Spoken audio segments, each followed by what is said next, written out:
इंसान की जिंदगी के पहले दिन और आखिरी दिन के बीच बहुत कुछ है। रिश्ते, नाते, अमीरी, गरीबी। पैदा होता है इंसान, मरता है इंसान, मगर जीता कौन है? मौत और जन्म के बीच की जिंदगी को किस किस रंग में रंगा जाता है, क्या क्या लिबास पहनाए जाते हैं, ये सब कौन करता है? समाज, सभ्यता, सोसाइटी। सोसाइटी के इस लिबास से, इस रंग से कोई नहीं बच सकता। ये कुछ ऐसे लोगों की कहानी है जिन्होंने सोसाइटी के इस पहनावे को बदलने की या उतार कर फेंक देने की कोशिश की थी।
कितना फर्क है तुम्हारी इमेज में और तुम में।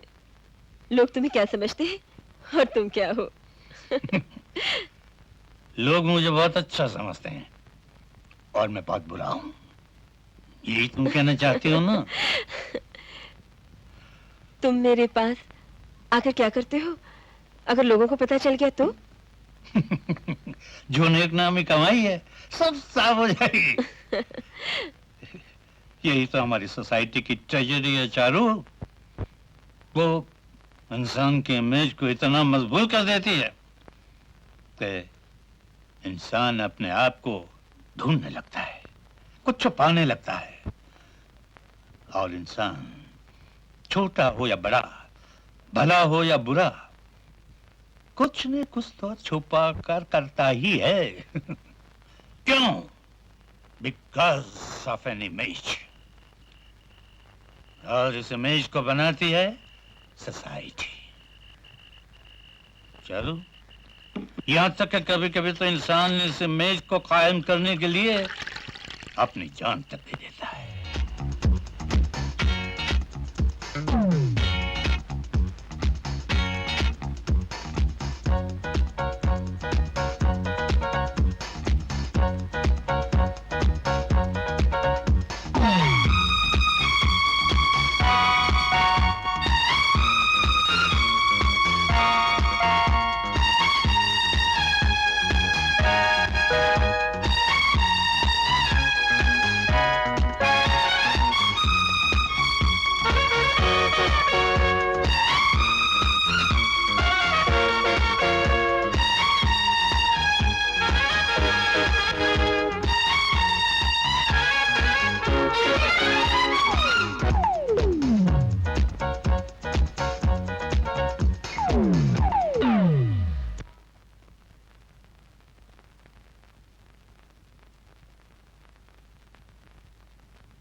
Hi, big shot.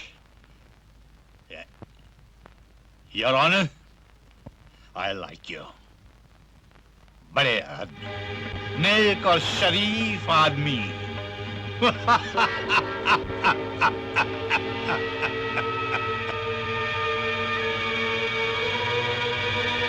डार्लिंग, तुम्हारे होते हुए 5,000 रुपए के लिए मेरी बेइज्जती होगी क्या?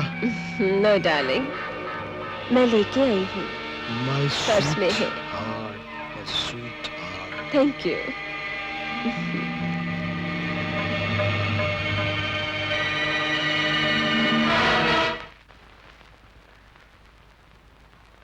अरे भाई राम सिंह, कितनी देर हो रही है जूता पॉलिश करने में? सुनो, क्या बात है दीदी?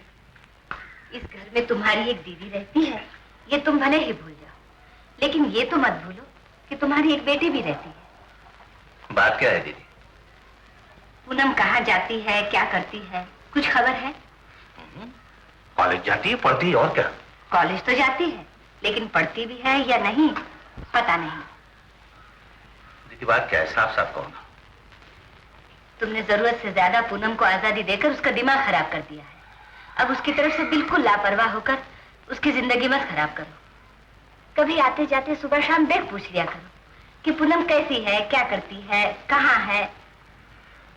अच्छा दीदी, ऐसे ही करूंगा।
Yes sir.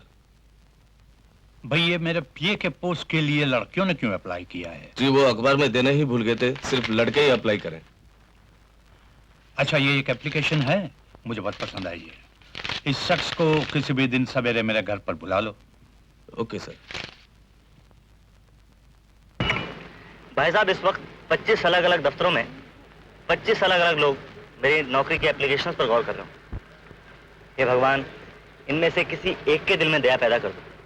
सूरज, तुम्हें कितने दिनों से नौकरी नहीं मिली? यार दिन गिनना ही छोड़ दिया। और फिर भी नौकरी नहीं मिली? राजदीप, एक बात समझ में नहीं आती।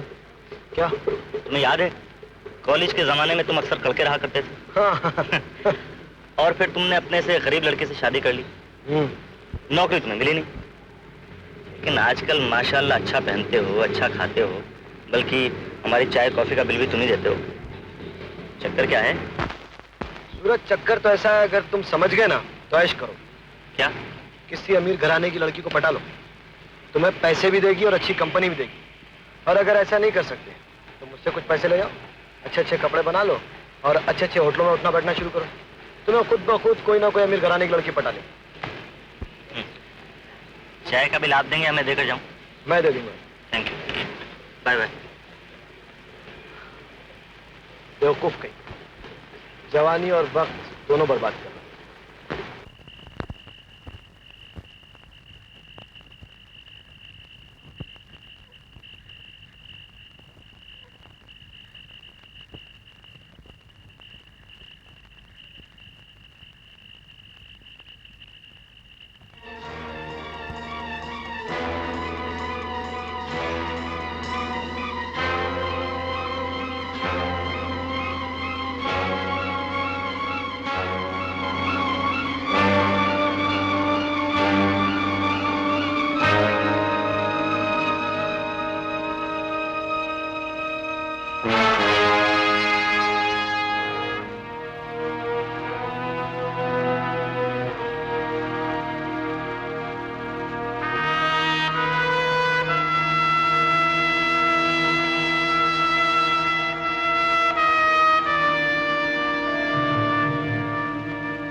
मरतबा कहा है कि खाना मेरे कमरे में रखकर तुम सो जाया करो। क्यों? क्या खाने के साथ मुझे देखकर आपकी भूख मिट जाती है? नहीं मिटती नहीं, जागती। खाने के साथ साथ तुम्हें देखकर एक और भूख जागती है, जो सिर्फ तुम्हें खाने से मिटेगी। तो खा लो ना मुझे। जाओ यहाँ से, जाओ यहाँ से।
उषा बेटी चाय दे देना जरा। उषा बेटी चाय दे देना जरा। महारानी जी अभी सो कर उठी हैं, दूध लेने गई हैं। दूध आएगा तो चाय बनेगी। तो तुम ही पानी रख दो ना चूल्हे पर, अभी आ जाएगी। हाँ, सब काम मुझे ही तो करने हैं। न जाने किसकी बला लाकर मेरे सर पे डाल दी। मेरी तो एक नहीं सुनती हरामजादी।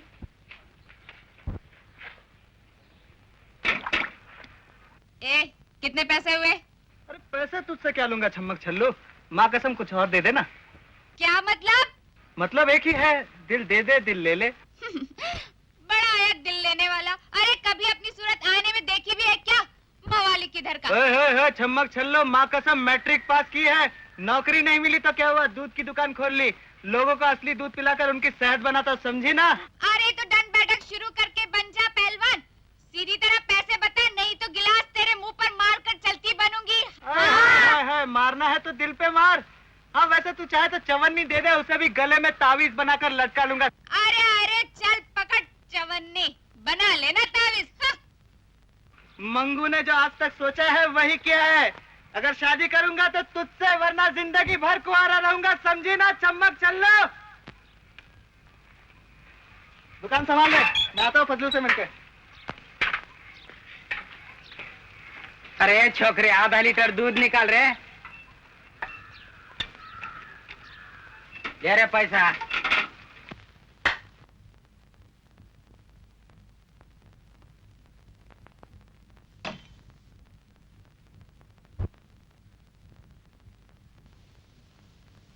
मिली? क्या? नौकरी। तुम्हें मेरी नौकरी से क्या मतलब? ओह, चाची जरूर किराए का तकाजा कर रही होंगी, नहीं? कह देना उनसे मिल जाएगा किराया उनको। पैसों की बात तुम चाची से ही करना। ठीक है। तुम कोई धंधा वंदा क्यों नहीं कर लेते? धंधा? क्या धंधा? यही दूध या पानवान की दुकान क्यों खोल? तुम सुबह सुबह मेरा मूड ऑफ मत करो प्लीज। आज मुझे वैसे इंटरव्यू पर जाना है। तुम अपना काम करो, चलो चलो गो। पान वान की दुकान कर लो।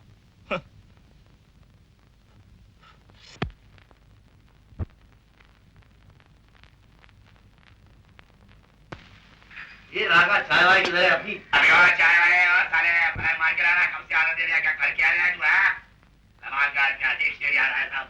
ये वो अबे ओ कड़ा किस्त्री किराया।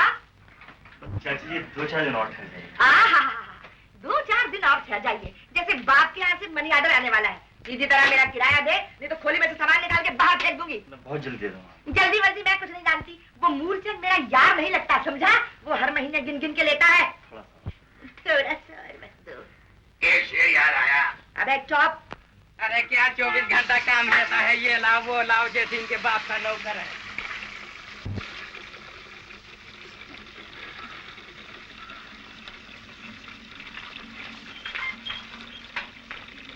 ओए छम्मक छल्लो, माँ कसम इतना काम मत कर, बीमार पड़ जाएगी तो अपने वांदे हो जाएंगे।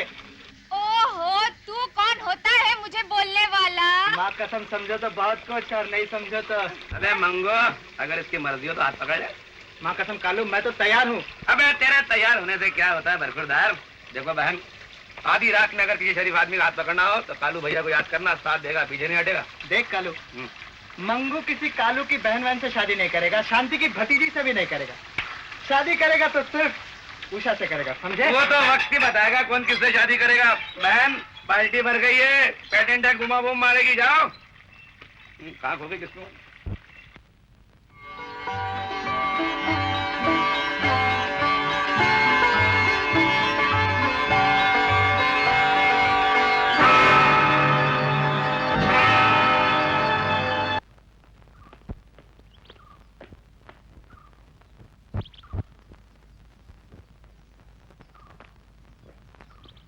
पूनम, भाई तुमसे मिलने बात करने के लिए कई दिन से कोशिश कर रहा हूँ और तुम मिलती नहीं।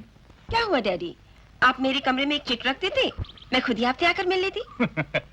भाई वाह, अब बाप को बेटी से मिलने के लिए चिट रखनी पड़ेगी। डैडी, बस सुन रहा हूँ कि आजकल तुम्हारा ध्यान स्टडी से ज्यादा दूसरी चीजों की तरफ है। दूसरी सब चीजें स्टडी से ज्यादा इंटरेस्टिंग और थ्रिलिंग हो तो फिर मैं क्या करूँ? देखो पूनम, कभी कभी वक्त पर खाना इंटरेस्टिंग न हो तो भी सेहत को ठीक रखने के लिए खाना पड़ता है। ओ डैडी, अब मैं बच्ची थोड़ी ही हूँ कि आप मुझे मिसालें दे देकर समझाते हैं। भाई बच्ची नहीं हो, यही तो गड़बड़ है। गड़बड़ कुछ भी नहीं है, आप बिल्कुल चिंता मत कीजिए। मैंने फैसला कर लिया है, अब मैं बहुत जल्द शादी करूंगी। गुड, तो मैं आज से ही लड़का ढूंढना शुरू करता हूँ। वो काम भी मैंने कर लिया है। That's interesting. कौन है वो? ये। ओह यस, अच्छा दिखता है। पसंद भी तो आपकी बेटी की है। देखो पूनम, आज एक आदमी को मैंने पीए के इंटरव्यू के लिए बुलाया है। मैं उसकी इंटरव्यू ले लूं? अच्छा, अगर ले सको जरूर ले लो, नहीं तो कल बुला लेना। मैं ऑफिस जा रहा हूँ जरूरी काम से। और इसका? हाँ, इसे भी साथ ले जाऊंगा और जल्दी फैसला कर लूंगा। Okay, bye bye. डैडी को पपी। गॉड ब्लेस यू बेटा। Thank you daddy. Daddy. Yes sir. Moolchand. Yes. ये तस्वीर देखो। तुम जानते हो इस लड़के को? वरी नहीं तो। पूनम ने इसे अपने लिए पसंद किया है। वेरी गुड वरी जब हम सिंध में था। मूलचंद, तुम पता निकालो ये लड़का कौन है, कैसा है, खानदान कैसा है, क्या करता है। Okay? Okay sir. You may go. Okay.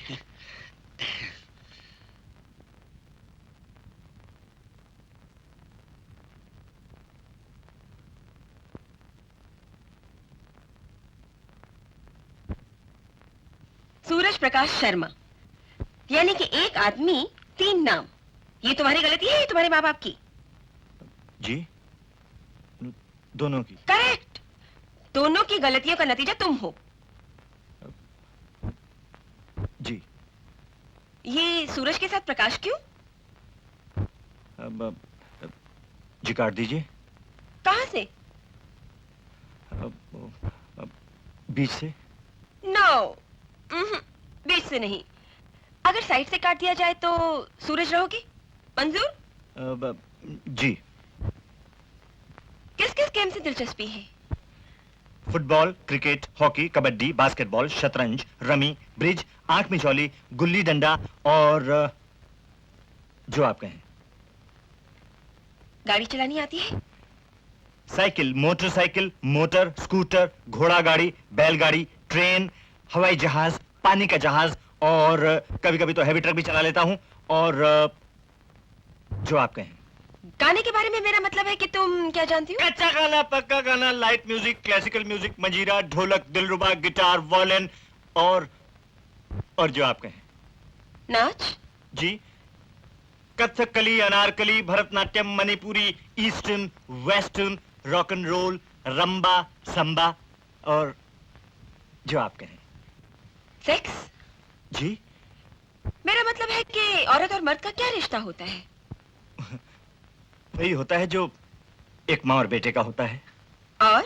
और जो बहन और भाई का होता है। और मैं आपसे झूठ नहीं बोलूंगा, मुझे इसके आगे कुछ नहीं मालूम। आज से तुम्हारी नौकरी पक्की। पक्की? पक्की? पक्की? या। Thank you.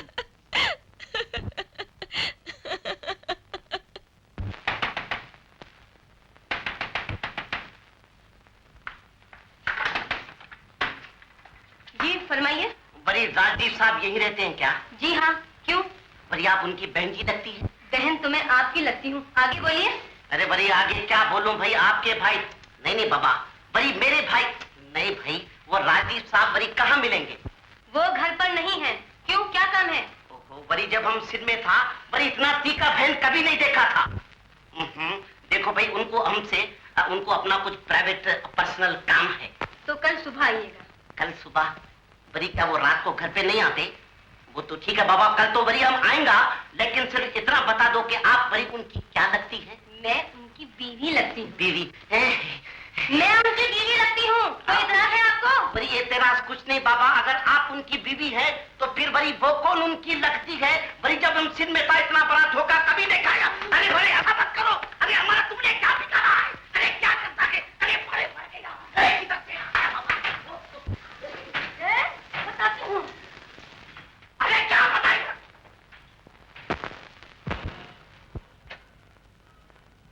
आओ मूलचंद आओ, बैठो। क्या खबर है? लड़का नौकरी करता है? बड़ी बिल्कुल बेकार। बेकार? अच्छे खानदान का तो है। बड़े खानदान का तो सर पैर ही नहीं है सेठ जी।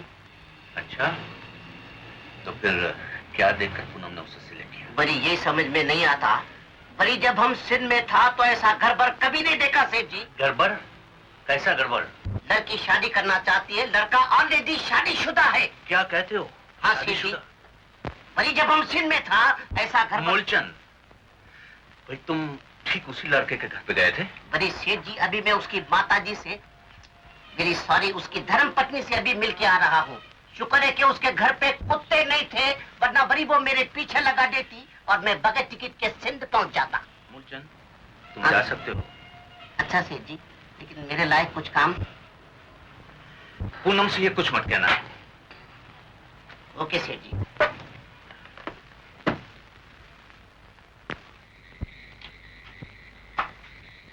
अरे हिम्मत चल लो, अभी तक जाग रही है क्या? अरे एक बार प्यार भरी नजर से देख तो ले। माँ कसम अपनी चमड़ी का बिस्तर बनाकर सुलाऊंगा तुझे, समझे?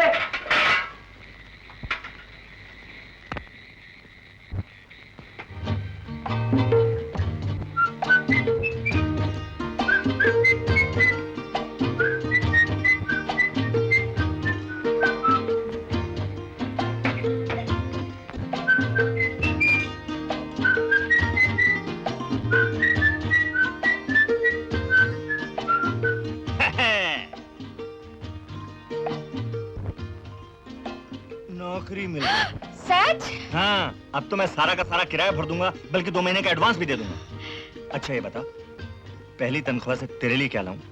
मेरे लिए? हाँ तेरे लिए। तू मेरा बहुत ख्याल रखती है ना? खाना गरम है, खा लीजिए। अरे हाँ, मुझे तो बड़े जोर की भूख लगी है। अरे अरे तू तो सुन, बैठ तो जरा, बैठ तो। ये तो तूने बताया नहीं कि तुझे खुशी भी हुई है या नहीं? बहुत खुशी हुई। बहुत खुशी हुई है ना? हाँ। अच्छा तो अब एक काम कर जाकर। क्या? तू खुशी खुशी सो जा, बर्तन अच्छा। उठाकर मैं रख दूंगा। हाँ? अच्छा। अब तो जा। अच्छा। हाँ? जाना। ए, तुम डॉक्टर हो ना? हूं नहीं, था। प्रैक्टिस क्यों छोड़ दी है? बिजनेस के लिए? अपने लिए, मन की शांति के लिए। क्यों? साइकियाट्रिस्ट था ना, जो मरीज मेरे पास आते थे उनके मर्ज का ताल्लुक मोरलेस सेक्स से। ये सब इमेज और रियलिटी का चक्कर। कोई भी इंसान अंदर से वो नहीं है जो बाहर से है। क्या मतलब? मतलब कि अंदर से हर इंसान गंदा है, गिरा हुआ है, जिसे शायद वो खुद नहीं जानता, लेकिन इलाज के लिए मुझे जानना पड़ता है। और मैं इस गन को देख देख कर जान कर तंग आ गया। मगर तुम्हारे पास जो आते थे वो तो बीमार होते थे। हाँ चारो, हायर सोसाइटी के 80% लोग मेंटली सिक हैं, आज बीमार हैं, और उनमें से 20% तो इलाज कराते हैं, लेकिन 60% इसे नॉर्मल लाइफ का हिस्सा समझकर लाइलाज ही मर जाते हैं। बस एक केस आया मेरे पास, एक बड़ा पेक्यूलर केस था। एक आदमी आया और कहने लगा, Come in, Mr. Kumar. Please take a seat. Now, what's your problem? Doctor साहब, भगवान का दिया मेरे पास सब कुछ है। सुख के जितने साधन इंसान सोच सकता है वो सब है, फिर भी मैं दुखी हूँ। क्या दुख है आपको? मेरी पत्नी बदसूरत है? जी नहीं, बहुत खूबसूरत है। तो फिर क्या इज्जत है? जी नहीं, जवान है। तो फिर क्या वजह है आपके दुख की? मेरे दुख की वजह है मेरी पत्नी का बर्ताव। आप डरते हैं, दबते हैं, डांटती हैं क्या आपको वो? नहीं डॉक्टर साहब, बर्ताव से मेरा मतलब है बेडरूम का बर्ताव। रात को मैं और वो जब साथ होते हैं तो उनका बर्ताव मेरे साथ ठीक नहीं। कितने साल हुए शादी किए? कोई 3 साल। पहले से ऐसा है या? नहीं डॉक्टर साहब, पिछले 4-5 महीनों से ऐसा हो रहा है। कैसा हो रहा है? यही, जब मैं हाथ लगाता हूँ तो मुंह फेर लेती है, जब पास जाता हूँ तो दूर भागती है। She has become very cold. पहले ऐसा नहीं था ना? जी नहीं, पहले शी वॉज वेरी एग्रेसिव। ठीक है, आप उन्हें मेरे पास ले आइए। यही तो मुश्किल है डॉक्टर साहब, वो किसी डॉक्टर या स्पेशलिस्ट के पास जाना ही नहीं चाहती। आई सी। फिर मुझे ले चलिए उनके पास। चलिए, अभी चलिए। Alright, let's go.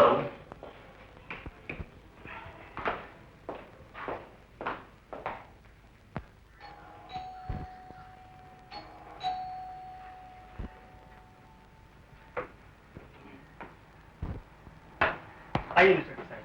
आओ। It's a lovely house. Thank you. सुनो जरा, आना एक मिनट के लिए। ये my wife mister Desai.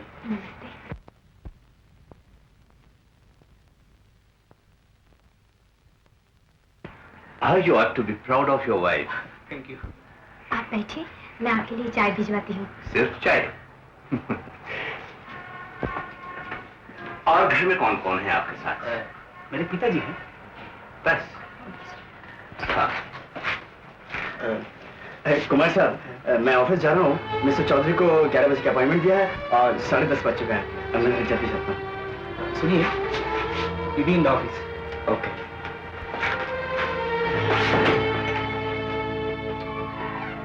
Mister Kumar, आप कौन है? ये मेरा पीए है, मिस्टर कुंदन। कल उनको मेरे पास भेज देंगे आप? श्योर। कुंदन, मिस्टर कुमार के साथ तुम कब से काम करते हो? यही कुछ 6-8 महीने से। What is your designation? Personal assistant to mister Kumar. What do you think of Mrs. Kumar? जी? मेरा मतलब है मिसेस कुमार के बारे में तुम्हारा क्या ख्याल है? ये सवाल आप मुझसे क्यों पूछ रहे हैं? इसलिए कि मेरा ख्याल से मिसेस कुमार काफी अट्रैक्टिव और खूबसूरत है, और मैं ये जानना चाहता हूँ कि ये सिर्फ मेरा ख्याल है या मिस्टर कुमार का भी यही ख्याल होगा। मैं तुमसे पूछ रहा हूँ, तुम अपनी बात करो। Well, she is attractive. कुछ लोगों का कहना है मिसेस कुमार के साथ तुम्हारा नाजायज ताल्लुकात है। झूठ कहते हैं। कौन, लोग या तुम? लोग। कहने वाले जो कहते हैं झूठ हो सकता है, लेकिन देखने वालों ने जो देखा है। क्या देखा है? जो तुम मुझसे, दुनिया से, कुमार फैमिली से और शायद अपने आप से छुपाना चाहते हो। देखो कुंदन, इसमें कुछ गलत नहीं है। मिसेस कुमार जैसी जवान और अट्रैक्टिव औरत के लिए कोई भी इंसान बहक सकता है, भटक सकता है। देखिए डॉक्टर साहब, जो कुछ हुआ मैं नहीं चाहता था, मिसेस कुमार चाहती थी। I believe you. मैंने अपनी नौकरी चले जाने के डर की वजह से उन्हें एक्सेप्ट किया हो, ऐसा भी नहीं। मुझे तो सिर्फ एक डर था कि अगर मैं उन्हें नहीं मिला तो वो किसी और को ढूंढ लेंगे, और मैं नहीं चाहता था कि वो किसी गलत आदमी के हाथों में फंस जाएं और सारा का सारा खानदान मुसीबत में आ जाए, इसीलिए मैंने। अच्छा किया तुमने। अब ये बताओ, आज अगर मिस्टर कुमार अपनी बीवी को तलाक देते हैं तो तुम उससे शादी करने को तैयार हो? जी, मैं जरूर करूंगा। गुड, अब तुम जा सकते हो, and thanks for all your cooperation. Okay doctor.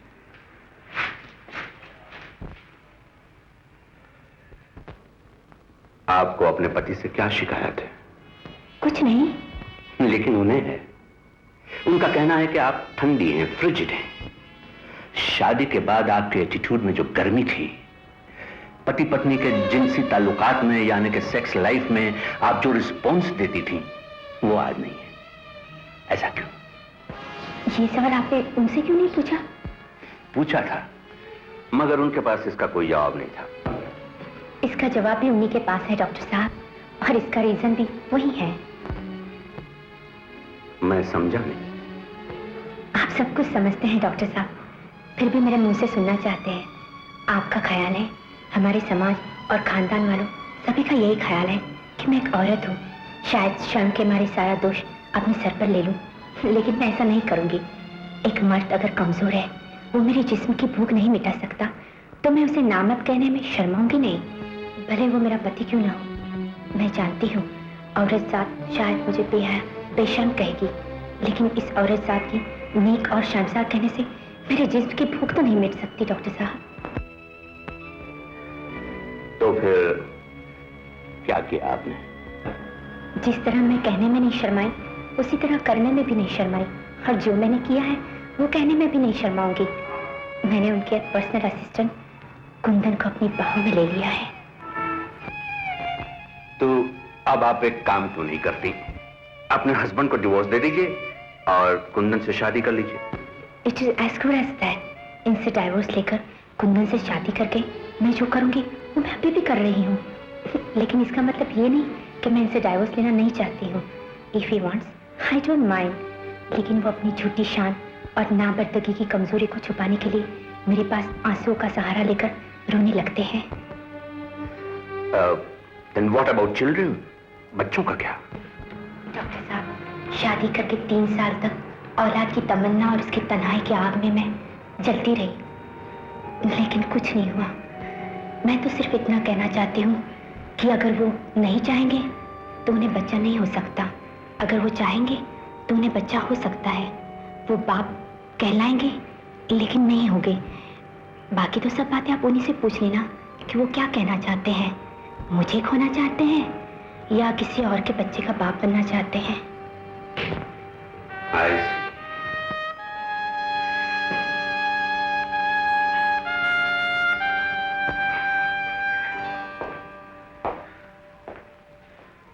Mister Kumar.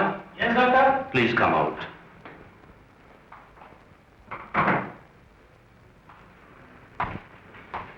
आपने कुछ सुना तो नहीं? जी नहीं। मिस्टर कुमार, आप और आपकी पत्नी एक दूसरे के लिए नहीं है। मैं समझा नहीं। आप सब कुछ समझते हैं मिस्टर कुमार, लेकिन मानना नहीं चाहते। आप एक कमजोर मर्द हैं। आपकी पत्नी की औरत के रूप में आपसे मर्द होने के नाते जो मांग है, आप उसे पूरा नहीं कर सकते। शुरू में 1-2 साल आपने दवाइयां और इंजेक्शनों से काम चलाया, लेकिन अब जब वो सब कुछ असर नहीं करता तो आप बेबस हो चुके हैं। आपकी पत्नी, एक औरत सब कुछ माफ कर सकती है, लेकिन सेक्स के मामले में एक कमजोर मर्द को कभी माफ नहीं कर सकती, चाहे वो उसका पति क्यों ना हो। डॉक्टर साहब, एक पति पत्नी का रिश्ता सिर्फ सेक्स ही है? नहीं, और भी बहुत कुछ है। Sentiment, emotion, belonging, parenthood. लेकिन एक खास उम्र तक, मिसाल के तौर पर 40 या 45 तक, सेक्स बहुत ही इंपॉर्टेंट पार्ट प्ले करता है। तो आप ही बताइए मैं क्या करूं doctor? I think the best way for you is to get a divorce. नहीं डॉक्टर, मैं उसे खोना नहीं चाहता। I like her, I love हर, और फिर मेरे खानदान की इज्जत है, मेरी रिपुटेशन है, you know so many things are involve. नहीं डॉक्टर, आप कोई और रास्ता निकालिए प्लीज। और रास्ता तो बस एडजस्टमेंट है। वो क्या? ये केस आपका है या सिर्फ आप ही के साथ हुआ ऐसा नहीं है, और बहुत से खानदानों में बहुत से लोगों के साथ ऐसा होता है। वो बीवियां जिनके हस्बैंड उन्हें वो नहीं दे सकते हैं जो चाहिए, वो दूसरों की बाहों में चली जाती हैं, और उनके हस्बैंड सब कुछ जानते हुए भी अनजान बन जाते हैं, अनजान बने रहते हैं, और एडजस्टमेंट भी हो जाती है, वो भी अनजाने में। आप तो सब कुछ जानते हैं, एडजस्ट कर लीजिए। बाकी आपकी पत्नी का कहना है आपको बच्चा चाहिए, तो फिर थैंक यू डॉक्टर।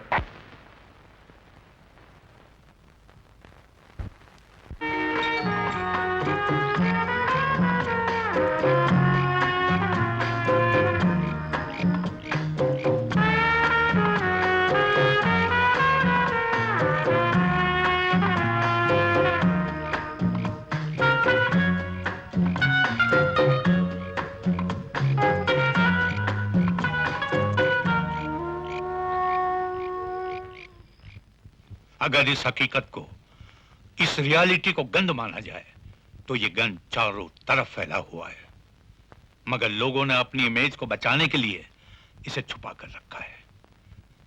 अगर पर्दे उठा लिए जाए चारू, तो पता नहीं क्या क्या नजर आएगा। इमेज और रियलिटी के बीच का गैप कितना वास्ट होगा। दोनों की शक्लों में जमीन आसमान का फर्क होगा।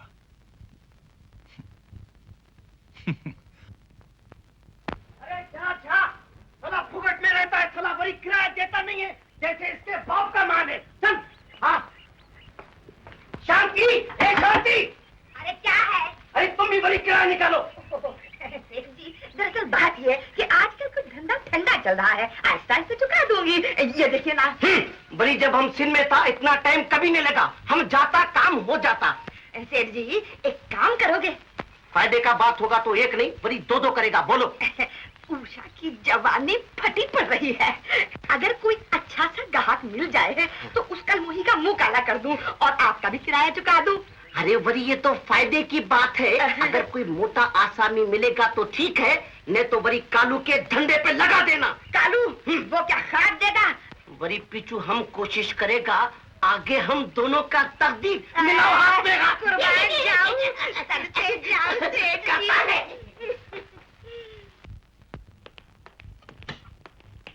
Good morning daddy. Good morning बेटा। अरे पुनः ये तीसरी दफा तुम्हारी चॉइस गलत निकली। क्या हुआ डैडी? देखो मैंने तुम्हें लाइफ पार्टनर ढूंढने की आजादी दी, तुमने तीनों दफा गलत आदमी को चुना। पहला ड्रग एडिक्ट निकला, दूसरा विडोअर, और ये तीसरा शादीशुदा। क्या? तो राजदीप मैरिड है? Of course. I will kill him, cheat scoundrel. Poonam, अब के तो तुम कोई ऐसा ढूंढो। अरे हाँ डैडी, आपके पीए के लिए जो इंटरव्यू देने आया था ना, मैंने उसे रख लिया है। तुमने रख लिया? हाँ, पीसी बनाकर। PC? Personal companion. Oh I see. Poonam, तुम कोई गलत रास्ते पर तो नहीं जा रही हो ना? I mean, you know where you are going. Of course, Daddy. गलत क्या है? लाइफ को लाइफ समझना या एंजॉय करना गलत है क्या? No. नहीं ना? Oh no no no no. Okay. Bye bye बेटा. Bye bye.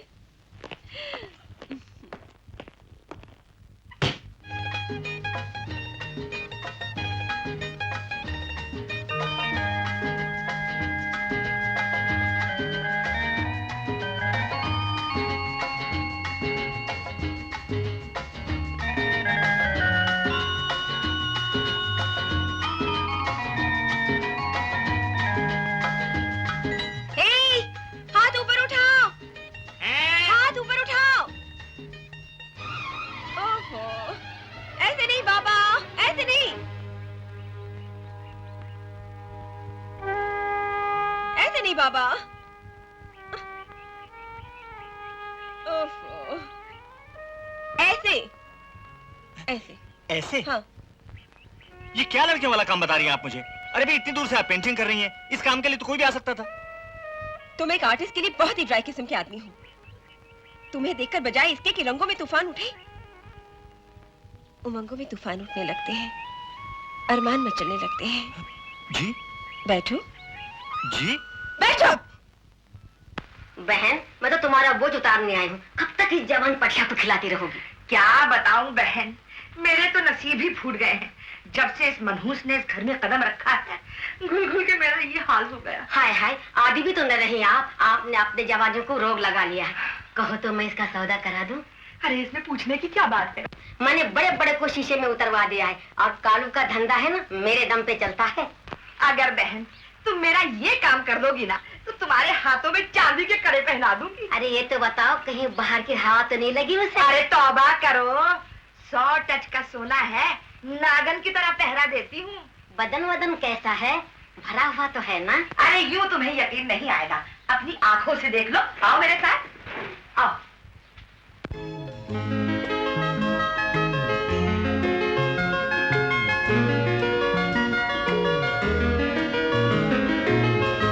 आओ ना सूरज, प्लीज।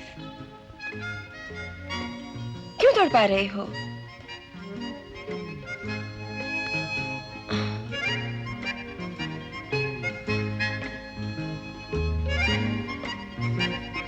आओ ना।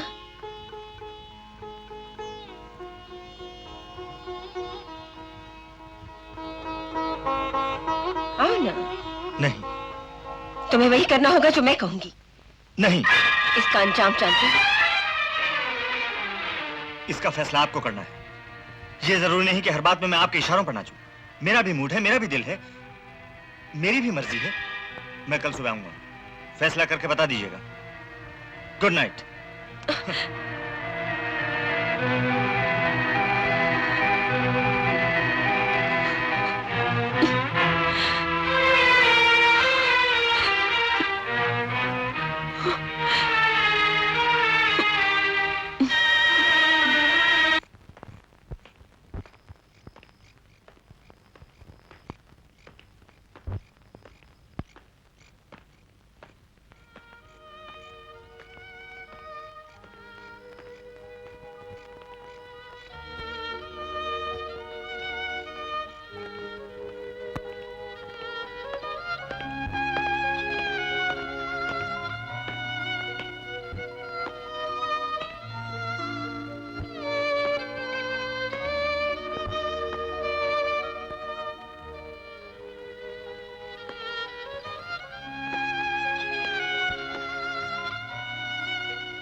मैं जानता था कि आप मेरा इंतजार कर रही हैं। मैं भी जानती थी कि तुम जरूर आओगे।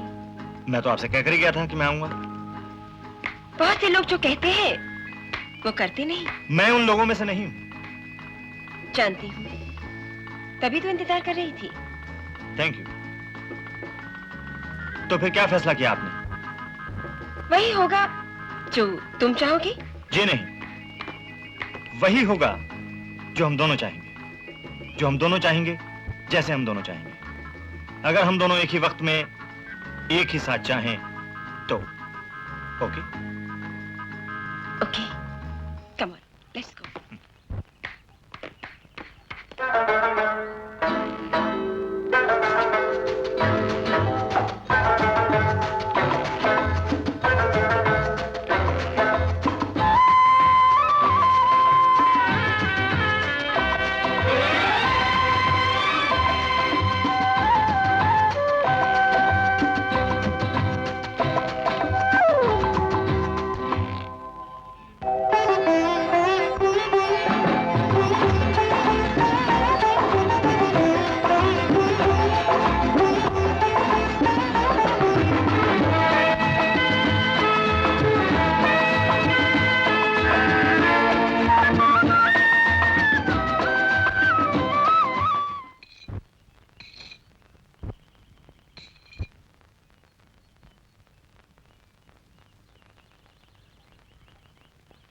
Good morning daddy.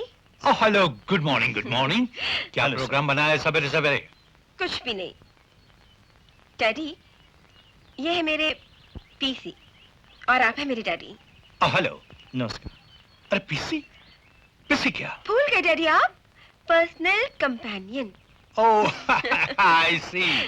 ये मेरे जो पीए होने वाले थे, पर्सनल असिस्टेंट, जिसका इंटरव्यू तुमने लिया। What will you have young man? Tea, coffee?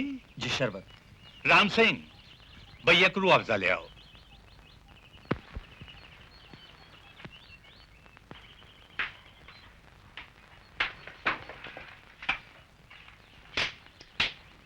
क्यों बे, ये चाकू अब मेरे घर में?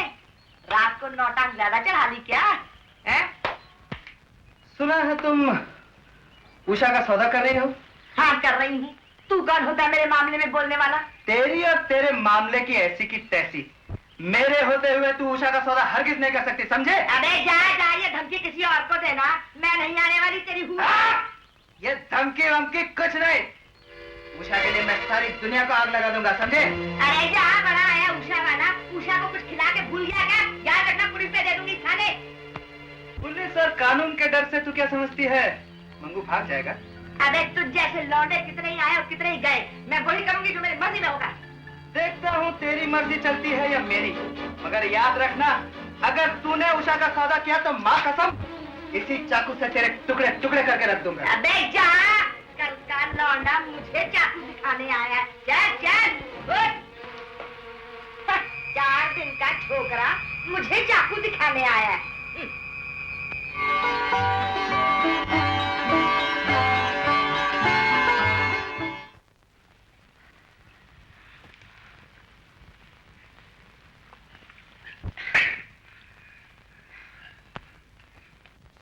बस अब और मत पीछे प्लीज। क्यों? 1.5 बोतल हो चुकी है, कुछ लिमिट भी है। कौन फ्रस्ट्रेटेड नहीं है इस दुनिया में? मैं होगा तो कौन सी आफत रही? देखो चारों, आज का इंसान भाग रहा है, किसी न किसी चीज का सहारा लेकर किसी न किसी चीज से भाग रहा। लोग शराब पीकर अपने आप से भागना चाहते हैं, अपने आप को भूलना चाहते हैं, लेकिन चारों मैं शराब में डूबकर अपने आप को जानना चाहता हूं, अपने भीतर के उस इंसान को पहचानना चाहता हूं जो समाज और सभ्यता से बने हुए इस इंसान के नीचे दब गया है। मैं उस बास्टर्ड को देखना चाहता हूं कि आखिर वो क्या है, क्यों है, कौन? ओ डार्लिंग, आज आपने बहुत पी ली है, चलो जाके सो जाएंगे। Come on. जब मैं जागने लगा हूँ तो मुझे सुलाओ, तो अच्छी तरह से जागने दो। कम से कम एक बार मुझे उस बास्टर्ड का दर्शन कर लेने दो, जो समाज के, सिविलाइजेशन के, डिसेंसी के तमाम बंधनों से आजाद। डार्लिंग, उसके दर्शन आपको बिस्तर पर मेरी बाहों में हो जाएंगे। क्या हर एक औरत मर्द के अंदर की, भीतर की भटकती हुई तलाश की आखिरी मंजिल? हर एक की बात मैं नहीं जानती, सिर्फ मेरी, आपकी, शराब की बात। मुझसे शादी करोगी? कभी नहीं। आपसे क्या, किसी से भी नहीं करूंगी। पाकीज़गी खो चुकी हूँ, अब आजादी खोना नहीं चाहती। बहुतों की होकर रह चुकी हूँ, अब किसी एक की होना नहीं चाहती। बड़ी जब हम सिंध में था, बड़ी ऐसा कभी नहीं हुआ। एक तो भारो लोग भाड़ा नहीं देते, बड़ी पीछे से डांटते हैं। अरे डॉक्टर साहब को बोल के बड़ी एक एक को नोटिस देगा। डॉक्टर साहब तो अभी तक नहीं आए। इतनी रात होगी, बड़ी डॉक्टर साहब अभी तक घर नहीं आए। यही तो चिंता मुझे खाए जाती है। जब से राधा की मौत हुई है, वो अक्सर देर से आते हैं। बड़े दुख की बात है, इतनी बड़ी जिंदगी अकेले कैसे गुजरेगी? हर रोज मैं यही सोचती हूँ। सोचो मत, दूसरी शादी करके पैरों में जंजीर डाल दो, बड़ी चटमंगनी पड़ गया। दूसरी शादी के लिए वो तैयार भी होंगे क्या? वरी आपकी बात को तो भगवान भी नहीं टाल सकते, और वरी डॉक्टर साहब को तो इनकार के लिए सोचना पड़ेगा। लेकिन ऐसी कोई लड़की भी तो हो। अरे बड़ी लड़की चांद का टुकड़ा, औरत नहीं, बड़ी लक्ष्मी, लक्ष्मी नहीं, बड़ी देवी। अरे देवी नहीं, बड़ी गैया है, गैया। बड़ी बस आप हाँ बोलो। मगर डॉक्टर साहब की उम्र, जोड़ और ये सब। अरे बड़ी डॉक्टर साहब तो बड़े ऊंचे आदमी हैं। बड़ी मरने वाली तो मर गई, अब जो बड़ी जिंदा है उसका ख्याल करो। मूलचंद, तुम ख्याल रखना, मैं डॉक्टर साहब से बात करूँ। अरे बड़ी जल्दी करो, बाकी मैं सब कुछ संभाल लूंगा। बड़ी जब हम सिंध में था, ऐसा बहुत कुछ किया।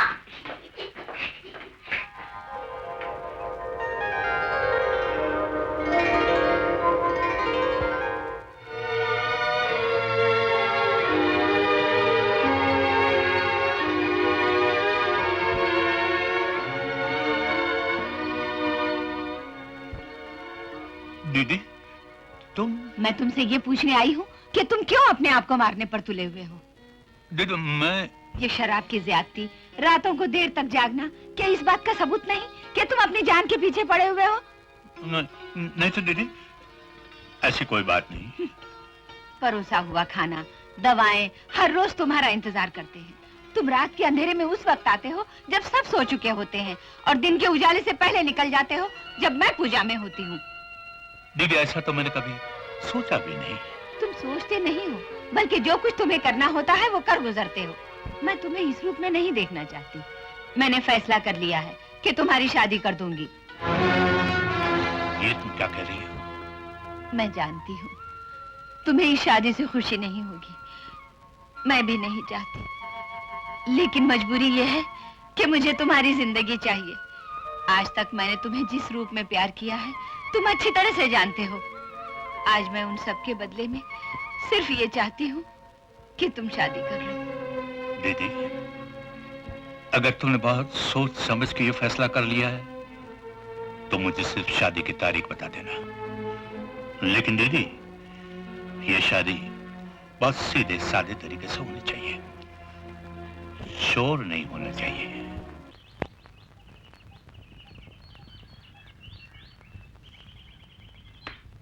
सूरज!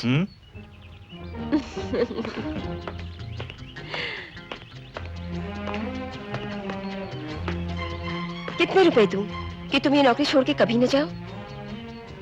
अगर ये नौकरी है तो मैं भी छोड़ता हूँ। चलो इसी बहाने तुमने ये तो माना कि तुम्हारा मेरा रिश्ता नौकर और मालिक का नहीं बल्कि एक दोस्त का है। पर ये मैंने कब कहा? तो फिर? पूनम, मेरा और तुम्हारा रिश्ता एक ऐसे औरत मर्द का रिश्ता है जिसमें औरत के पास सब कुछ है, मर्द के पास कुछ भी नहीं। मर्द मजबूर है, जरूरतमंद है, औरत आजाद है, अपनी मर्जी की मालिक है। आई डोंट माइंड, मगर ये रिश्ता कब तक कायम रहेगा? जब तक ये बंदा मजबूर है, जरूरतमंद है। जरूरतमंद किसका? इसका या इसका?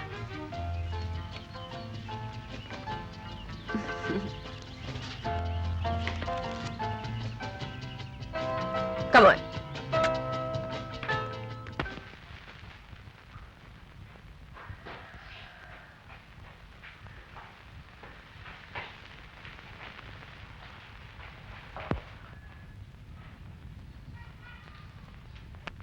वही आपने मुझे बुलाया दीदी?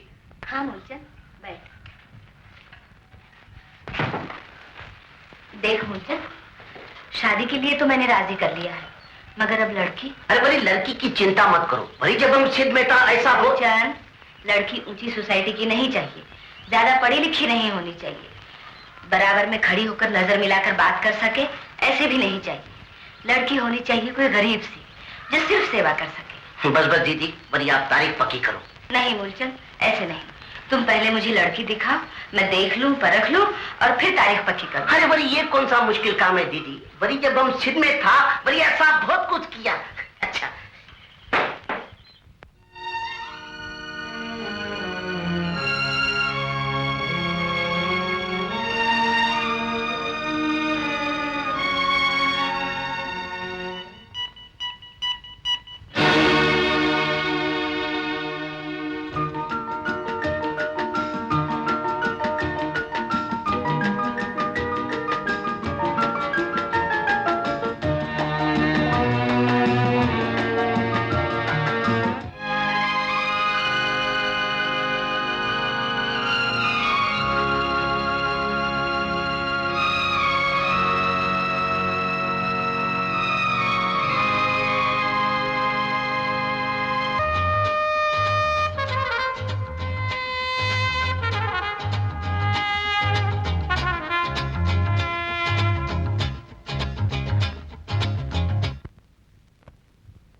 बड़ी गाय है गाय, अच्छी तरह से परख लो दीदी। लड़की तो सुंदर है। अरे देखने में तो क्या, बोल चाल में, स्वभाव में, बड़ी सब में सुंदर है। बड़ी जब हम सिंध में था बड़ी ऐसा सुंदर लड़की बड़ी कभी नहीं देखा था। बाबा? कोई नहीं। फिर पाला किसने? हाँ, बड़ी छोटेपन में जब माँ बाप मर गए तो मोहल्ले के बड़ी किसी शरीफ आदमी ने उठा के अपने घर लाया। बेचारे बड़ी बड़ी गरीब है। बस ठीक है, मैं तारीफ पक्की करती। एक बात है दीदी, जिन्होंने इसे पाला है तो वो शरीफ, लेकिन थोड़े जरूरतमंद भी हैं। वो सब ठीक हो जाएगा, तू जा, इसे घर छोड़कर वापस आ, बाकी इंतजाम करते हैं। अच्छा, अरे बड़ी पैर छुओ भाई, अरे बड़ी मेरा नहीं भाई, उधर पैर छुओ। बेचारी बड़ी भोली है। चलो अच्छा।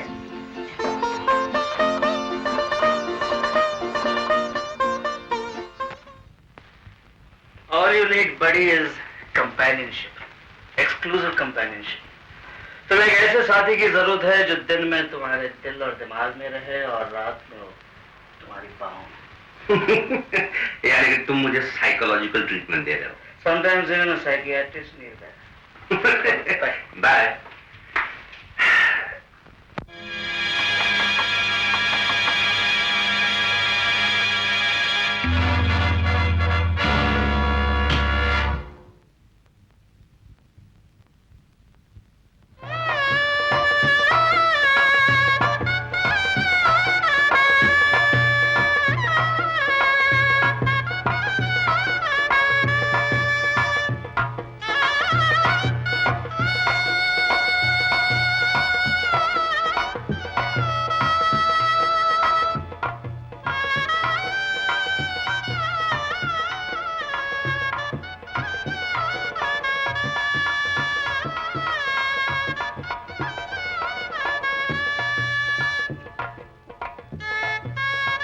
उषा,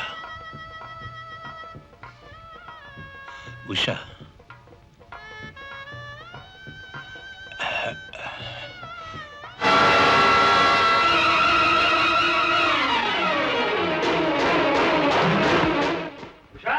अभी चाय वाय तो दो।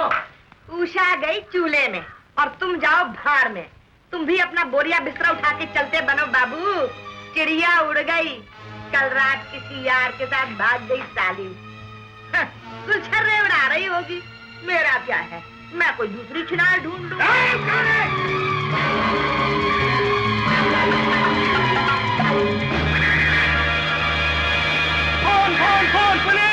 पुलिस! जीने की कोशिश क्यों नहीं करते? तो क्या जिंदगी का मकसद क्या है? जहर खाना? घुट घुट कर जीने से तो अच्छा है मर जाना। घुट घुट कर क्यों जीता है इंसान? रिवोल्ट क्यों नहीं करता? जो महसूस करता है वो बोलता क्यों नहीं? ये आप मुझसे पूछ रहे हैं या अपने आप से? मैं तुमसे ये पूछ रहा हूँ, तुम जैसी हर लड़की से पूछ रहा हूँ। वो कौन सा कारण है जिसने तुम्हें जहर खाने पर आमादा किया? जरूर तुम्हारे साथ ज्यादती हुई है। ये शादी तुम्हारी मर्जी के खिलाफ हुई है। तुम किसी और से प्यार करती हो, तो फिर क्यों तुमने इस जबरदस्ती को बर्दाश्त किया? तुमने क्यों नहीं कहा कि तुम ये शादी करना नहीं चाहती? किससे कहती? कोई सुने तब ना। कुछ कहे बिना ये फैसला कैसे कर लिया तुमने कि कोई सुनेगा नहीं? मुझसे कह सकती थी। आपसे? हाँ, मुझसे। मैं शादी करके खुश था। मैं समझता था इस शादी में तुम्हारी भी मर्जी है। मैं तुम्हें दुल्हन के रूप में देखना चाहता था, लेकिन जब मैंने दुल्हन के हाथ में जहर की शीशी देखी तो मुझे समझने में देर नहीं लगी कि कुछ लोगों ने अपने इंटरेस्ट के लिए झूठ बोलकर मुझे शादी के लिए राजी कर लिया है। अगर मुझे असलियत का पता चलता तो हो सकता है ये अन्याय ना होता और तुम्हें जहर न खाना पड़ता। आपने मेरी जान बचाई, इसके लिए मैं आपका शुक्रिया अदा नहीं करूंगी, बल्कि आपको बदवा दूंगी। और याद रखिए, जब भी मुझे मौका मिला मैं नहीं, ऐसी हरकत तुम दोबारा नहीं करोगी। तुमसे मेरी शादी हुई है, तुम मेरी बीवी हो, मगर इस रिश्ते की कीमत अगर तुम्हारी जिंदगी है तो मैं अभी इसी वक्त इस रिश्ते को तोड़ता हूं। हाँ, सोसाइटी की नजर में तुम मेरी बीवी हो, मगर मेरी नजर में तुम मेरी वही हो जो तुम चाहो। एक बेटी है, हाँ, एक दोस्त, एक अमानत। बोलो क्या चाहती हो? जी आप विश्वास नहीं होता है, मगर सच कह रहा हूं। मेरा शादी करना भूल थी, लेकिन शादी करके भूल करना नहीं चाहता। तुम जिसके भी हो, मेरे पास एक अमानत हो, मगर इसका मतलब यह नहीं कि तुम मेरी कोई भी नहीं। आज से तुम मेरी बेटी हो। जी मैं। उठो मत, कमजोरी है। देखो उषा, ये समाज क्या कहता है, क्या सोचता है, क्या चाहता है, क्या मानता है, कोई माने नहीं रखता, मगर हम दोनों में और तुम क्या चाहते हैं, क्या मानते हैं, यही सही जिंदगी है। मैंने तुम्हें बेटी माना है, तुम मुझे पिता मान लो। भले ही समाज हमें मियां बीबी कहता है, रिश्ते बनाता है समाज, मगर उसे मानता है दिल। जो बनाया गया है वो झूठ हो सकता है, परंतु जो माना जाए वही सच है।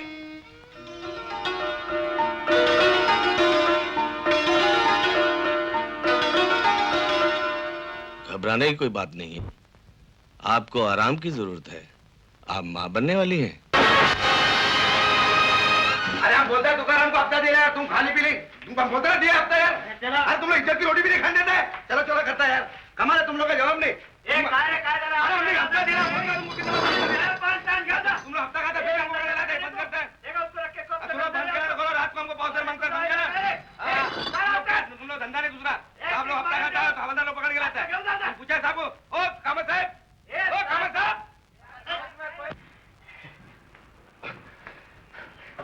बड़े दुख की बात है उषा जी। बड़ी जब मंगू को पता चला कि शांति ने आपका सौदा कर दिया, मंगू ने बड़ी बड़ा सा चाकू लेके शांति को बड़ी शांति की दिन सुला दिया। बड़ी शांति तो ऊपर चली गई, बड़ी मंगू जेल चला गया। बड़ी 6 महीने का किराया। बड़ी जब हम सिंध में था तो ऐसा बड़ी कभी नहीं हुआ था।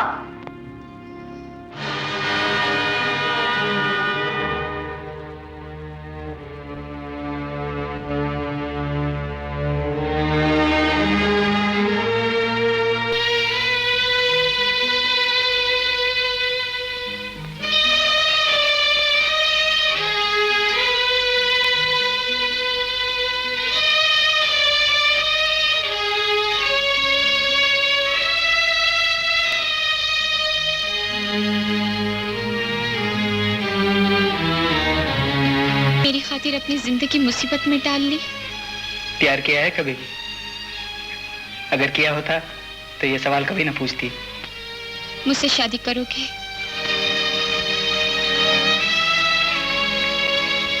दस दिन पहले क्यों नहीं पूछा? माँ कसम भगा ले जाता।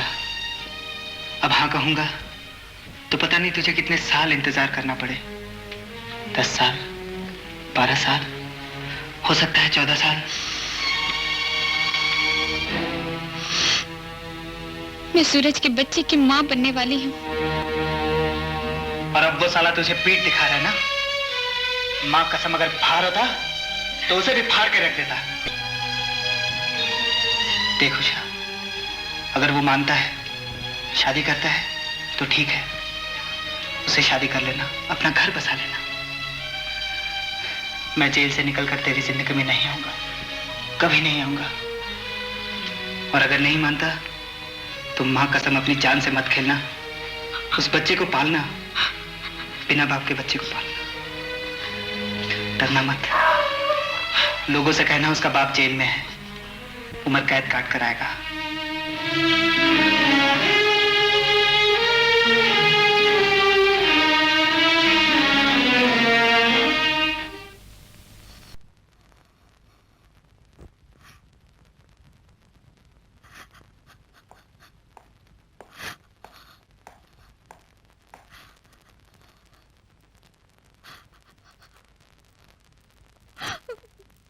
मैं जाना चाहती हूँ।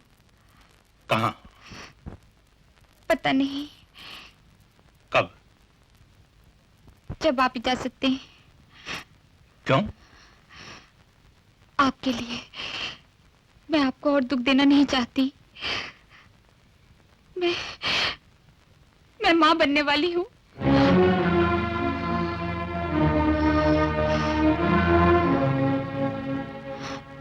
उषा, माँ बनना दुख की नहीं, खुशी की बात है। पेट में कलम पलना कहाँ की खुशी है? खुद अपनी नजर से गिरकर कैसे जिंदा रह सकता है इंसान? एक ऐसा आदमी जो कि पिता भी है और पति भी, उसके कदमों में रहकर कितना बोझ लादा जा सकता है उस पर? मुझे जाने दीजिए, भगवान के लिए मुझे जाने दीजिए, मुझे जाने दीजिए। उषा, ये कलंक, ये बोझ, गिरावट सब बेकार बातें हैं। पवित्रता और नीचता, पाकीज़गी और गंदगी, बड़ापन और छोटापन, ये जिंदगी के दो पहलू हैं। इनमें से किसी एक से भी इनकार नहीं किया जा सकता। और उषा, वो जो ऊपर वाले हैं ना, पवित्रता और पाकीज़गी वाले, सब तुमसे ज्यादा गिरे हुए हैं। मैंने उनका असली रूप देखा है। वो सब मैं नहीं जानती, मैं तो सिर्फ आपको जानती हूँ। तुम मुझे नहीं जानती उषा, मुझे कोई भी नहीं जानता। जो दुनिया जानती है, जो जानकर सरकार ने मुझे पद्मश्री दिया, वो मेरी जिंदगी का एक पहलू है।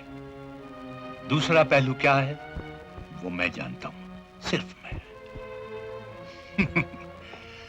लेकिन इसका मतलब ये नहीं है कि जिन कामों के लिए सरकार ने मुझे पद्मश्री दिया वो काम मैंने नहीं किए। ये आप क्या कह रहे हैं? सच कह रहा हूं। तुम्हें यह समझाने की कोशिश कर रहा हूं कि इस दुनिया में न कोई नीच है न पवित्र, सभी इंसान हैं और सबके अंदर नीचता और पवित्रता दोनों हैं। जिसके अंदर नीचता नहीं सिर्फ पवित्रता है, वो देवता है। आप दोनों के होते हुए भी देवता हैं। ये क्या कर रही हो?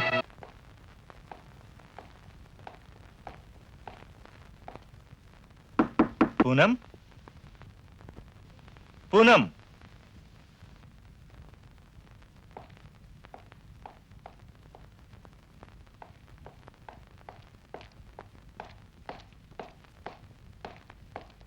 पूनम,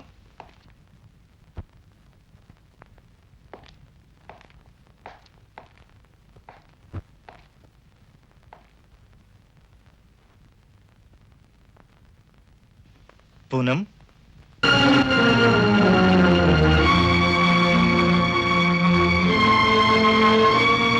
उषा,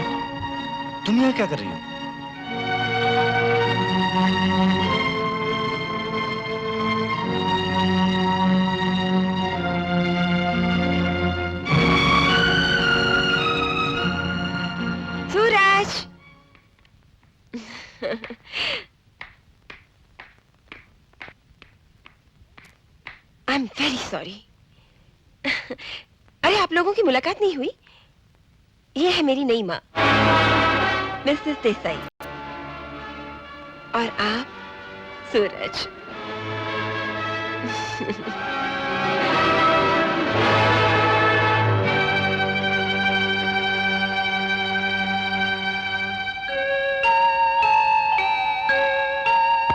अच्छा आप लोग बातें करो, मैं अभी आती हूँ।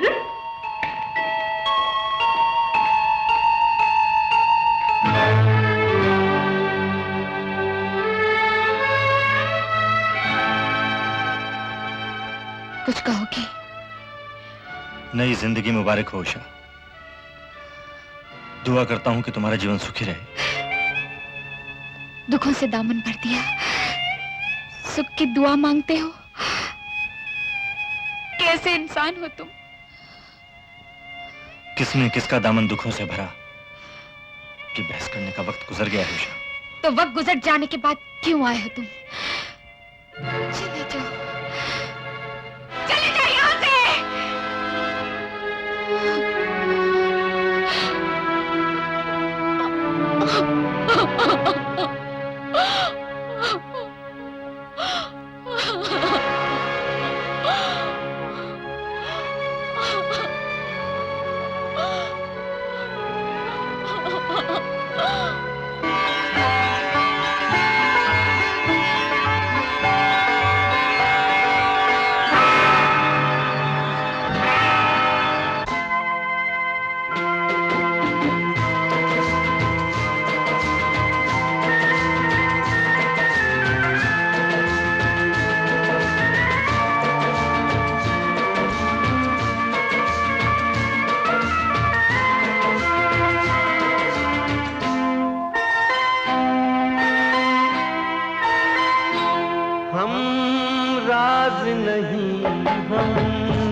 जलते हुए दिन प्यासी शामें, जलते हुए दिन प्यासी शामें, दिल मेरे दिल मेरे तू अकेला तू अकेला है, तू अकेला तू अकेला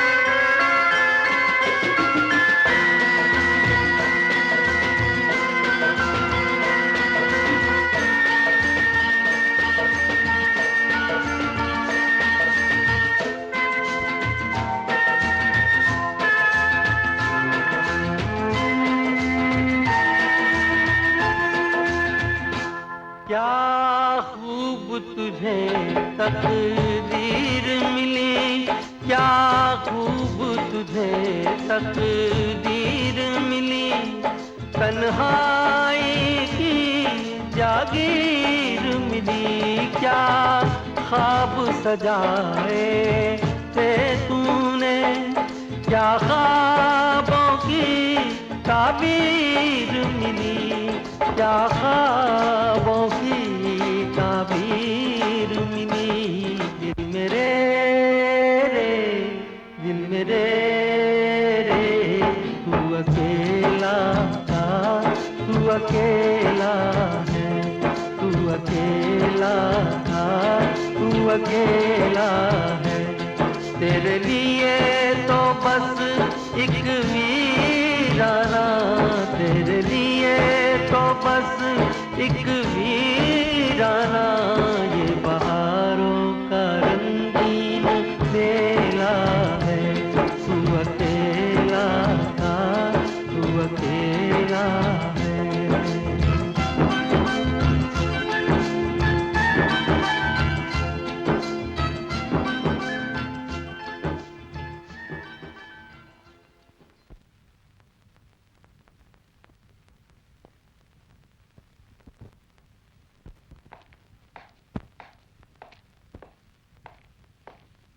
डैडी, मैं सूरज से शादी करना चाहती हूँ।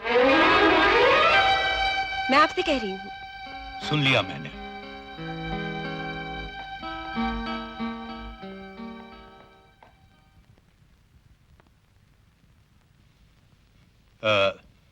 मुलचंद, वो सूरज जो आजकल पूनम के साथ घूमता है उसे तुम जानते हो?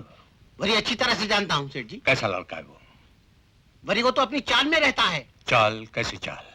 वही चाल सेठ जी जहाँ मर्डर हुआ था। मर्डर? हाँ सेठ जी, वरी जब हम सिंध में था इतना कभी नहीं भूलता था। वही चाल जहाँ उषा रहती थी। कौन उषा? वो सेठ जी उषा जो मुलचंद, यू मे गो। लेकिन सेठ जी, लेकिन मैं आपसे जो प्लीज गो अवे। सेठ जी गेट आउट।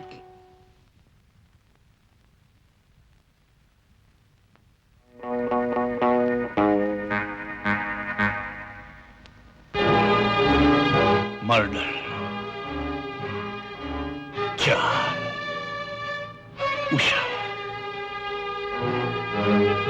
सूरज।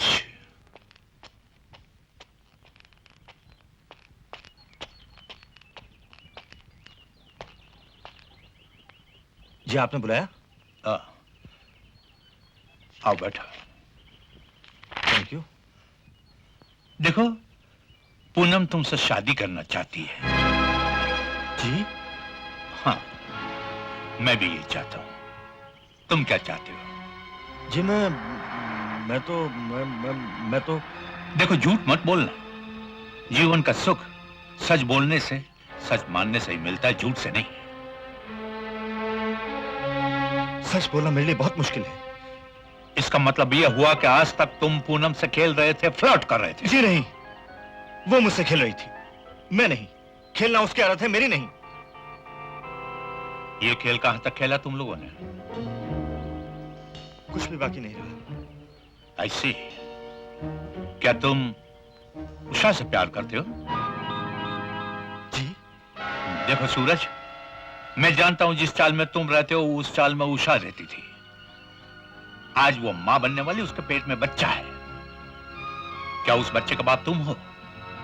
बोलो, सच बोलो, झूठ नहीं। मुश्किल होता हो तो भी सच बोलो। क्या उषा के पेट में तुम्हारा बच्चा है? हो सकता है। और फिर भी तुम उषा से शादी करना नहीं चाहते। देखो सूरज, समाज मुझे उस बच्चे का बाप कहेगा, लेकिन मैं जानता हूं, उषा जानती है कि मैं उस बच्चे का बाप नहीं हूं, तुम हो। अब बताओ, तुम उषा से शादी करना चाहते हो या नहीं? जी पता नहीं। तुम्हें पता होना चाहिए सूरज। एक साथ इतनी सारी अनमैरिड लड़कियों से खेलना अच्छा नहीं। तुम्हें फैसला करना होगा इन दोनों में से किसी एक के लिए। कोई क्या कहेगा, क्या सोचेगा, ये भूल कर फैसला करो और मुझे बताओ कि तुम क्या चाहते हो और किसे चाहते हो।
क्या लेने आए हो?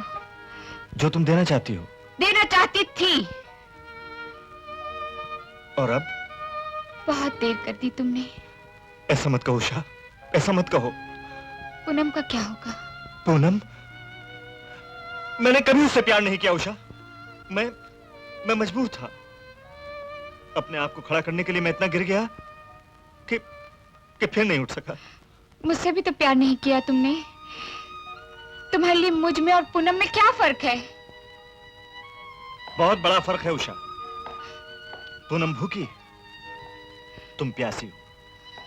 भूख तो कुछ भी खाकर मिटाई जा सकती है, लेकिन प्यास मिटाने के लिए तो सिर्फ पानी चाहिए। और पानी ये समझने में इतनी देर क्यों की तुमने? उषा, मैंने आज तक अपने आप से ये नहीं पूछा था कि मैं किसे चाहता हूं। आज जब देसाई साहब ने मुझे फैसला करने के लिए कहा तो मैंने अपने आप से यही सवाल किया। और मुझे क्या जवाब मिला जानती हो? Usha, Usha, Usha.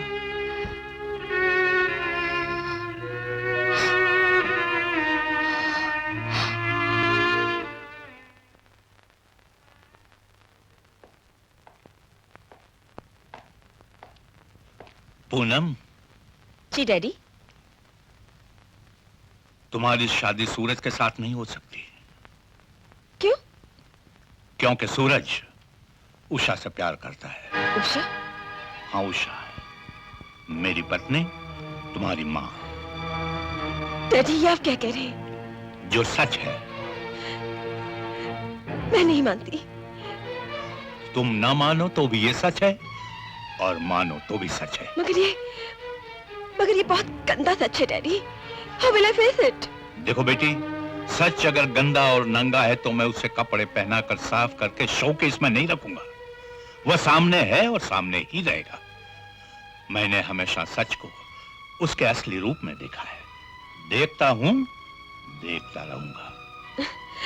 I admire your guts, daddy. मगर आप करना क्या चाहते हैं? सूरज और उषा की शादी। उषा के पेट में जो बच्चा है वो उन दोनों के प्यार की निशानी है। Very good. इस गंदे सच को तो आपने बहुत बोल्डली फेस कर लिया है। मगर एक और भी सच है डैडी, शायद नंगा है। उसे आप कैसे फेस करेंगे? क्या?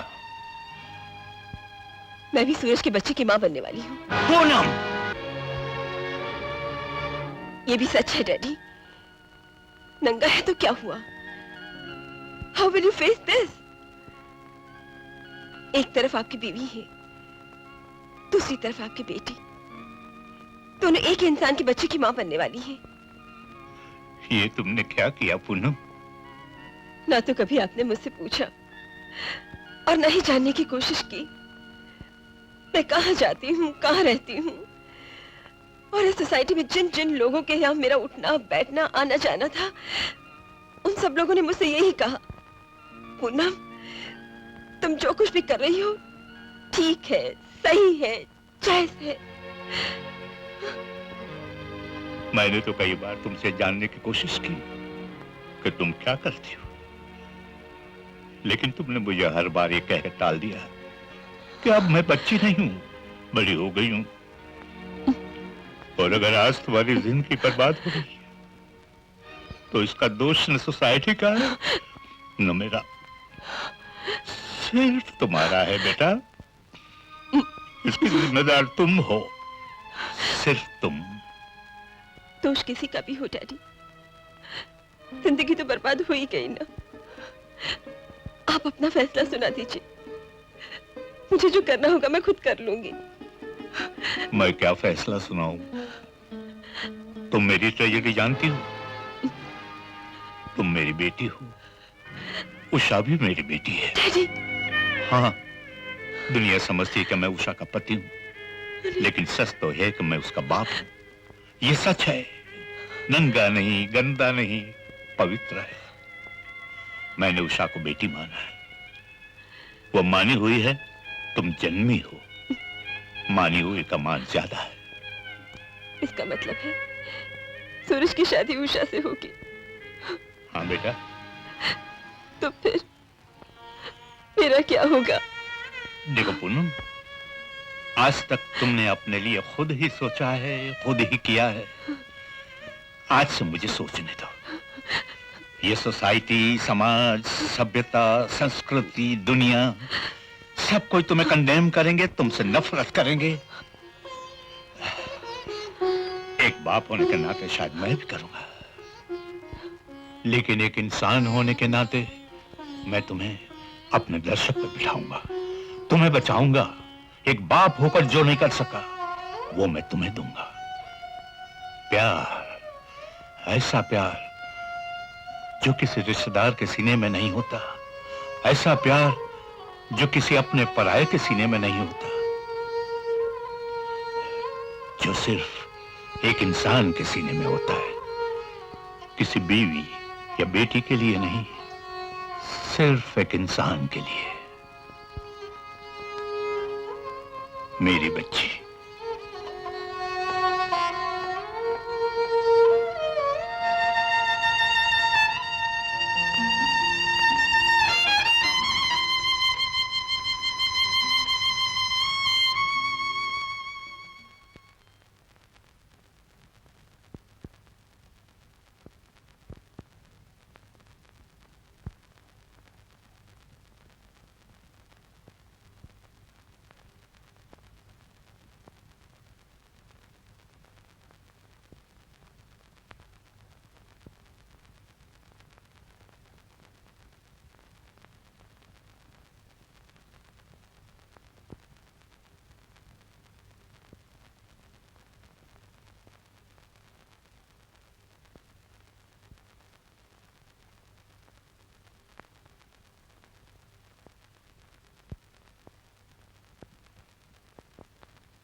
उषा, कहाँ जा रही हो?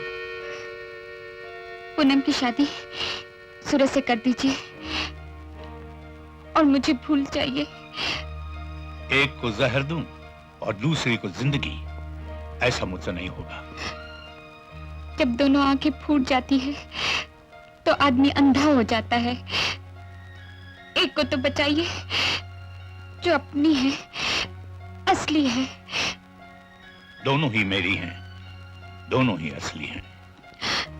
जब दोनों में से एक को खोना ही है तो ये फैसला मुझ पे छोड़ दीजिए ना। अगर ऐसा वक्त आया कि एक को खोए बिना चारा नहीं, तो वादा करता हूं फैसला तुम पर छोड़ दूंगा। अब लौट आओ।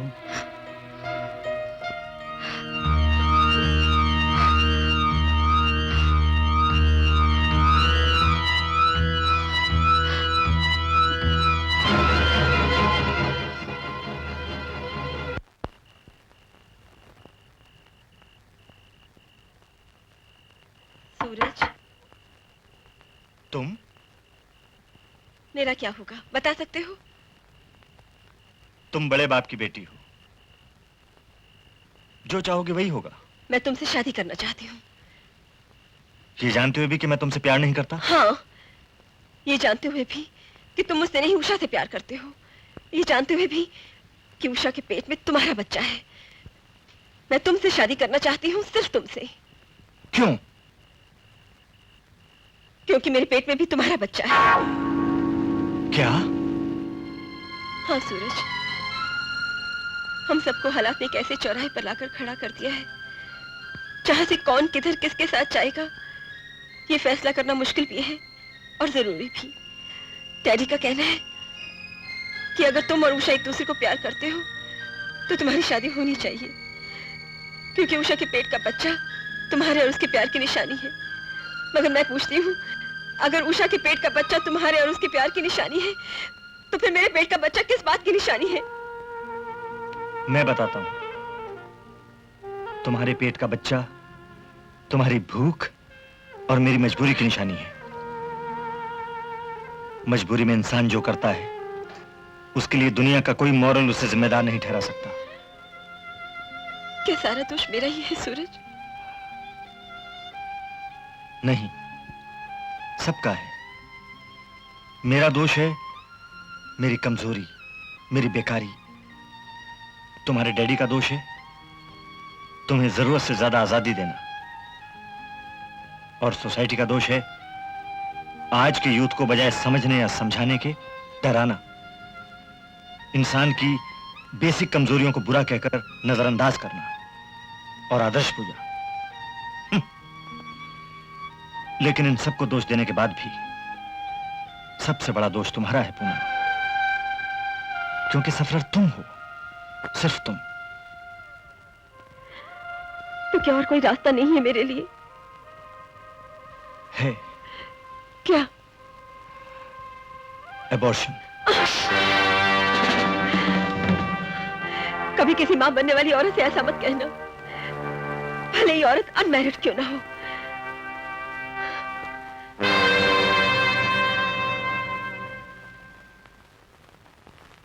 तुम्हारे मान लेने से ही सब कुछ हो जाएगा क्या? एक बार पवित्र अग्नि के गिर्द फेरे लेने के बाद औरत मर्द एक अटूट बंधन में बन जाते हैं, और इस बंधन को इंसान तो क्या भगवान भी नहीं तोड़ सकता। जिस बंधन को इंसान बांधता है उसे इंसान ही तोड़ता है, और कोई भी बंधन जिसे मन नहीं मानता, आत्मा नहीं मानती, उसमें बंधे रहना कहाँ की अक्लमंदी है। तुम कहना क्या चाहते हो? यही कि सूरज की शादी उषा से होगी और कन्यादान मैं करूंगा। यह धर्म होगा, अनर्थ होगा, धर्म के साथ अन्याय होगा, और कानून भी इस बात की इजाजत नहीं देगा। सब कुछ कानून के हिसाब से ही करूंगा दीदी। उषा से डाइवोर्स लूंगा, और अगर डाइवोर्स लेने में देर हुई तो उस बच्चे का बाप कहलाऊंगा जो उषा की कोख में है। तुम तो ऐसी बातें करते हो जैसे दुनिया में धर्म, मान, सोसाइटी कुछ भी नहीं है। कुछ भी नहीं है दीदी। इंसान है, इंसान का मन है, इंसान की आत्मा है। लेकिन बात यहीं पर तो खत्म नहीं होती। उषा के पेट में जो बच्चा है उसका बाप मैं नहीं, सूरज है। और पूनम के पेट में भी तो सूरज का ही बच्चा है। ऐसे हालात में तुम ही बताओ दीदी, मैं क्या करूं? करना क्या है? उस कलमोही को जिसने दूसरे का बच्चा पेट में रखकर तुमसे शादी की, उसे धक्के मारकर घर से निकाल दो, और पूनम की शादी सूरज से कर दो। उससे क्या होगा? सूरज पूनम से नहीं, उषा से प्यार करता है। पूनम से अगर शादी हो गई तो दोनों में से कोई सुखी नहीं होगा। और अगर उषा को घर से निकाल देंगे तो वह जाकर सुसाइड कर लेगी। मरने दो उस कलमोही को। मौत किसी प्रॉब्लम का हल नहीं है दीदी। तो तुम करना क्या चाहते हो? इस प्रॉब्लम के दो ही हल हैं दीदी। एक तो यह कि उषा के पति की हैसियत से मैं सूरज के बच्चे का बाप कहलाऊं और पूनम की सूरज से शादी कर लूं। यह मुमकिन था अगर सूरज को पूनम से प्यार होता, मगर सूरज को पूनम से नहीं, उषा से प्यार है, और इसलिए सूरज की शादी पूनम से नहीं, उषा से ही होनी चाहिए। तो फिर पूनम का क्या होगा?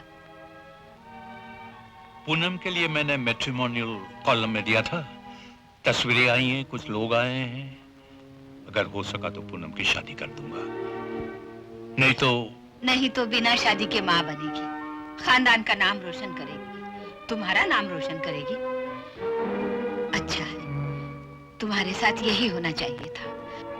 तुमने जरूरत से ज्यादा आजादी देकर लड़के की जिंदगी खराब कर दी। नहीं दीदी, आज की जनरेशन की सबसे बड़ी ट्रेजेडी यह है कि उन्हें आजादी न दो, सख्ती करो तो वो रिवोल्ट करते हैं, और अगर आजादी दो तो वो उसे गलत समझकर अपनी जिंदगी खराब करते हैं। और हमारी जनरेशन औलाद को एक ऐसा पुर्जा बनाकर तैयार करना चाहती है जो सोसाइटी नाम की मशीन में कहीं ना कहीं फिट हो जाए, और आज की जनरेशन किसी भी मशीन में फिट होने को तैयार नहीं। वो कुछ ऐसा चाहते हैं जो उन्हें मशीन से दूर रखे। अब अगर हम उन्हें कंडेम करते हैं, धुतकारते हैं, तो उनके पास सिवाय मौत का कोई रास्ता नहीं। इसलिए जब तक प्रेजेंट जनरेशन अपने लिए सोसाइटी नाम की मशीन की जगह कोई दूसरी मशीन तैयार नहीं कर लेती, हमें उन्हें बचाना होगा। इसमें भले ही हम अपने मशीन से अलग कर दिए जाएं।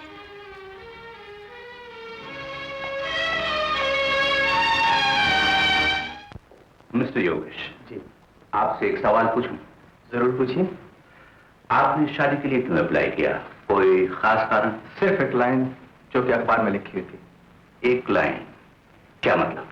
जी मेरा मतलब अखबार में वांटेड ए ग्रूम के साथ एक लाइन और भी लिखी हुई थी, that only broad minded people should apply. इस लाइन को पढ़ के मुझे ऐसा लगा कि लड़की में कुछ गड़बड़ है, इसलिए मैंने अप्लाई किया। गड़बड़? गड़बड़ से आपका मतलब? जी मेरा मतलब है, हो सकता है लड़की मेरी तरह डाइवोर्सी हो, या विडो हो, या फिर कोई ऐसा अफेयर हो जिसे छुपाना मुश्किल हो, या फिर लड़की प्रेग्नेंट हो।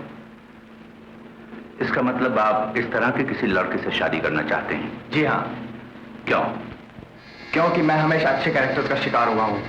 मेरा एक दोस्त जिसकी मां विधवा थी, वो आत्महत्या करके मर गया, सिर्फ इसलिए कि उसकी मां का किसी के साथ अफेयर चल रहा था। आई सी। सिर्फ इतना ही नहीं, मेरी एक मुंह बोली बहन थी, शादी से पहले मां बनने वाली थी, उसने भी रुसवाई के डर से जान दे दी। फिर मैंने शादी की। मेरी बीवी ने मुझे यकीन दिला दिया कि वो एक बहुत अच्छे कैरेक्टर की औरत है, बहुत वफादार औरत है। तमाम हिंदुस्तान के लोग मिलकर भी मुझे कहते कि वो बेवफा है, तो भी मैं कभी विश्वास ना करता। लेकिन जब मैंने उसे एक दूसरे आदमी के साथ रंगे हाथों पकड़ लिया, तो उसने भी अपनी इमेज टूटते देखकर आत्महत्या कर ली। उस दिन के बाद मैंने फैसला किया है कि शादी करूंगा तो ऐसी लड़की से जिसका कैरेक्टर अच्छा ना हो, जो गिर चुकी हो अपनी नजरों में, समाज की नजरों में। तो फिर आप किसी तवायफ से शादी क्यों नहीं कर लेते? तवायफ गिरी नहीं होती साहब, तवायफ गिरावट की एक मिसाल होती है। तवायफ की तरफ लोगों की उंगलियां नहीं, नजरें उठती हैं। तवायफ मौत का नहीं, तिजारत का सहारा लेती है। मेरी बेटी प्रेग्नेंट है। तो फिर देर मत कीजिए, इससे पहले कि वो भी अपना इमेज टूटते देखकर अपनी जान दे दे, उसकी शादी कर दीजिए। आइए मेरे साथ।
सच रिफॉर्मर, तुम देर से पहुंचे। हमेशा यही होता है, सब जेन्युइन रिफॉर्मर्स हमेशा देर से पहुंचे हैं।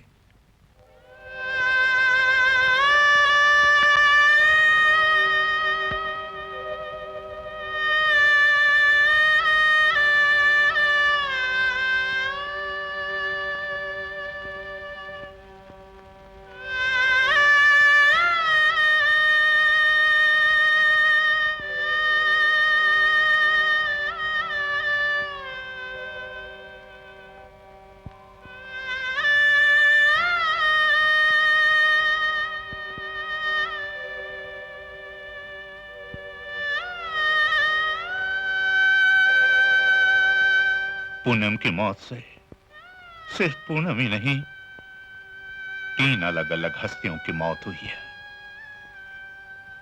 इसमें एक मां मरी है, जिसका जिम्मेदार सूरज को ठहराया जा सकता है।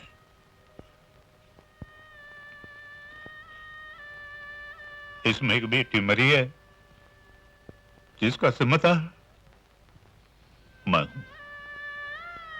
लेकिन इन दोनों से ज्यादा इंपॉर्टेंट एक तीसरी हस्ती की मौत हुई है, वो है इंसान। इस इंसान की मौत का जिम्मेदार कौन है? किसी के पास इसका जवाब?